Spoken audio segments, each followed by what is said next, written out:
টিএমসির কাছ থেকে মুসলিম সম্প্রদায়ের মানুষ মুখ ফিরিয়ে নিচ্ছে। তোষণের নামে শোষণ হচ্ছে মুসলিম সম্প্রদায়ের মানুষ বুঝে গেছেন। এইভাবেই মমতা বন্দ্যোপাধ্যায়কে নিশানা করলেন নওশাদ সিদ্দিকী। বৃহস্পতিবার আইএসএফ বিধায়ক নওশাদ সিদ্দিকী হুগলির খানাকুলে একটা সভায় উপস্থিত হন, আর সেই সভার শেষে সাংবাদিকদের মুখোমুখি হন। তাকে কাশিম সিদ্দিকীকে তৃণমূলের সাধারণ সম্পাদক করার বিষয়ে প্রশ্ন করা হয়। তখন তিনি বলেন, মুসলিম সম্প্রদায়ের মানুষ তৃণমূলের কাছ থেকে মুখ ফিরিয়ে নিয়েছে। যতই ভাঙা বাঁধে বালি সিমেন্ট দেবেন, বাঁধ ঠিক হবে না। বাংলায় মুসলিম তোষণের জায়গায় মুসলিম শোষণ হচ্ছে।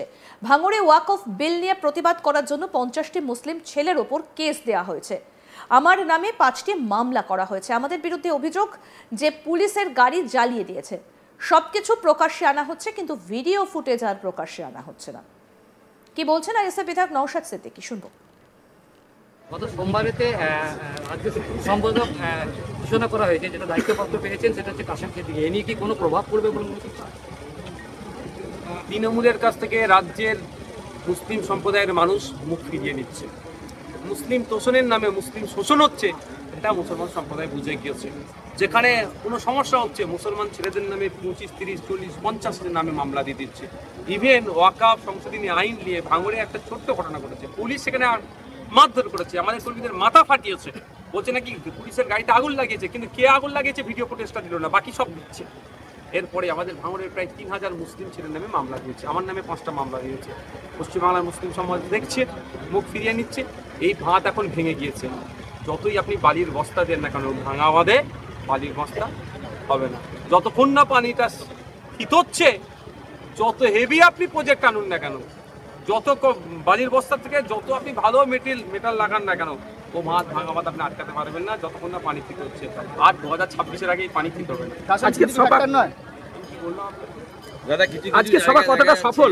যে সারদা নারদা কাণ্ডতে জড়িয়ে যাওয়ার পর থেকে বিজেপির সঙ্গে নাকি তৃণমূলের একটা টাইপ চলছে, তো এগুলো বিভিন্ন জায়গা থেকে চলে আসে, কিন্তু এবারে ভোটে কি সেভাবেই ওনারা কি নিজেদের টাইপ করে নেবেন? যে দেখুন, এটা দিনের আলোর মতো সত্য যে বিজেপি অসুবিধায় পড়লে তৃণমূল সহযোগিতা করে, আর তৃণমূল গাড্ডায় পড়লে বিজেপির সহযোগিতা নেই। এটা দিনের আলোর মতো পরিষ্কার।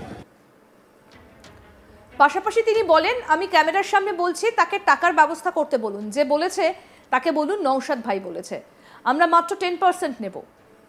যে ব্যাটা মিডিলে থেকে টাকার ব্যবস্থা করে দেবে তাদেরকে 90% টাকা দেবো। ওপেন ক্যামেরার সামনে নওশাদ সিদ্দিকী বলছেন টাকার ব্যবস্থা করতে। টাকার জন্য নাকি খুব সমস্যা হচ্ছে। কি ভয়ঙ্কর অবস্থা একবার ভাবুন। বিধায়ক হয়ে কিনা অন ক্যামেরায় বলছেন টাকা লাগবে। তিনি নাকি 10% নেবেন, আর মিডিলে যিনি থাকবেন তাকে নাকি 90% টাকা দেবেন। আসুন শোনাই কি বলছেন নওশাদ সিদ্দিকী, শুনুন।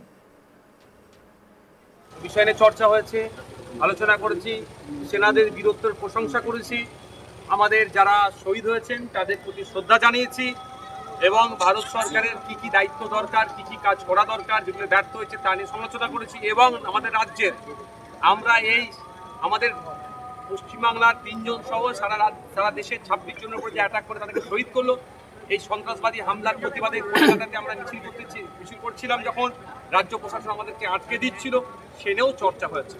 সেখানে যে রাজনীতিটা হলো তৃণমূল বিজেপির মধ্যে, এরা তো বারবার বাইনারি পলিটিক্স করছে। দেখুন, বিজেপির কে বলেছিল মিস কলে সদস্য করতে। বিজেপির প্রতি মানুষের এতটাই অনীহা, মিস কল পর্যন্ত দিচ্ছে না। সে নাকি বলছে তৃণমূলের বিরুদ্ধে লড়াই। যেখানে ঘাটাল মাস্টার প্ল্যানে 500 কোটি টাকা বরাদ্দ হলো, সেই জায়গায় দাঁড়িয়ে আমরা দেখতে পাচ্ছি খানাকুল বরাবরই বন্যা প্লাবিত। সেই জায়গায় খানাকুলে নিয়ে ভাবা হচ্ছে না, কি বলবেন? মানুষের চিৎকার চেঁচামেচি ঠিকঠাক হচ্ছে না বলে খানাকুলের মানুষের ঠিক জায়গায় ঐক্যবদ্ধ হিন্দু মুসলমান নির্বিশেষে খানাকুলবাসী হিসাবে আওয়াজ তুলতে হবে যে আমাদের খানাকুল মাস্টার প্ল্যান চাই। এই খানাকুল মাস্টার প্ল্যানের শব্দটা তো নওশাদ সিদ্দিকী প্রথম এখানে উত্থাপন করেছে। প্রতি বছর হবে, বৃষ্টি হবে, বন্যার পানিতে খানাকুলের মানুষ ভেসে যাবে, আর ত্রাণ নিয়ে এসে কিছু ছবি তুলবে, এগুলো বন্ধ হওয়া দরকার। খানাকুলের মানুষের যোগ্যতা আছে যে অন্য জায়গার মানুষকে ত্রাণ দিতে পারবে, কিন্তু দুর্ভাগ্য আমাদেরকে খোঁড়া করে রেখেছে। তো খানাকুলের মানুষকে নিজের পায়ে দাঁড়াতে হবে, মানে খানাকুল মাস্টার প্ল্যান চাই।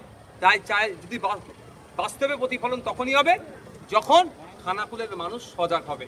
তাই খানাকুলের প্রত্যেকটা মানুষকে বলবো, আওয়াজ তুলুন,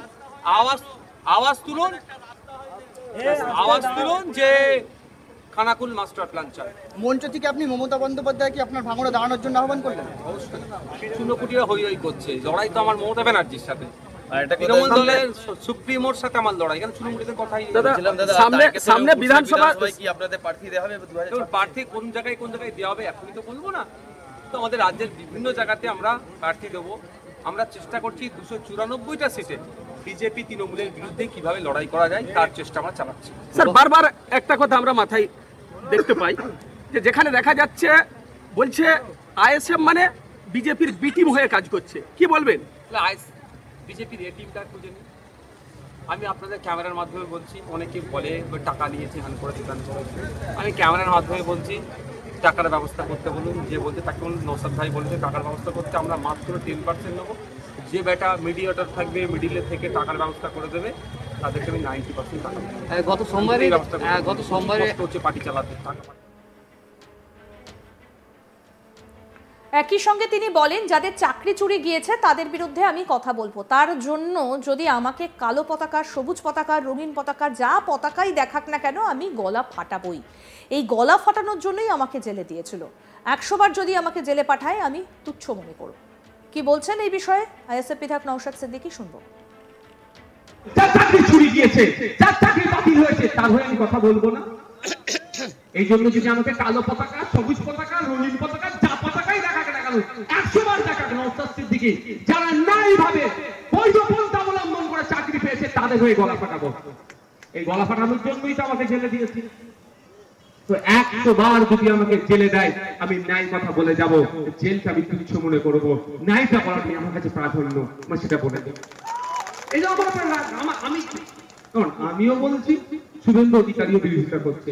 আচ্ছা, আমার বিরোধিতার মধ্যে একটা শব্দ বলতে পারবে যে শব্দটা কারো সম্মানে আঘাত লেগেছে, যার এই শব্দটা কোনো ধর্মের মানুষকে আঘাত লেগেছে?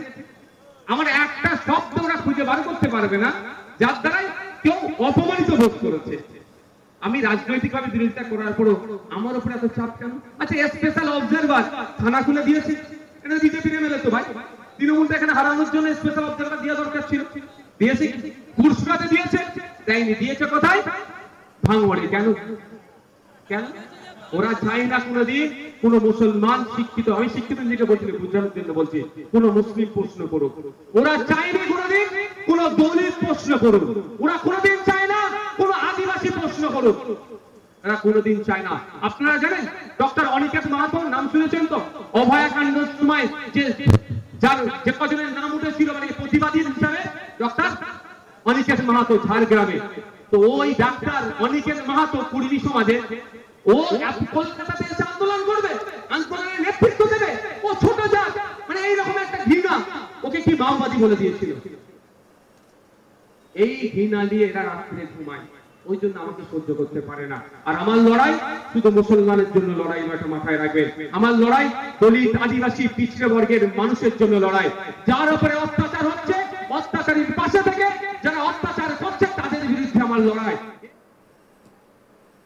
আরো আপডেট পেতে দেখতে থাকুন আজ তাক বাংলা। সাবস্ক্রাইব করুন, নোটিফিকেশন পেতে বেল বাটন অপশন প্রেস করুন, হোয়াটসঅ্যাপেও ফলো করুন আজ তাক বাংলা।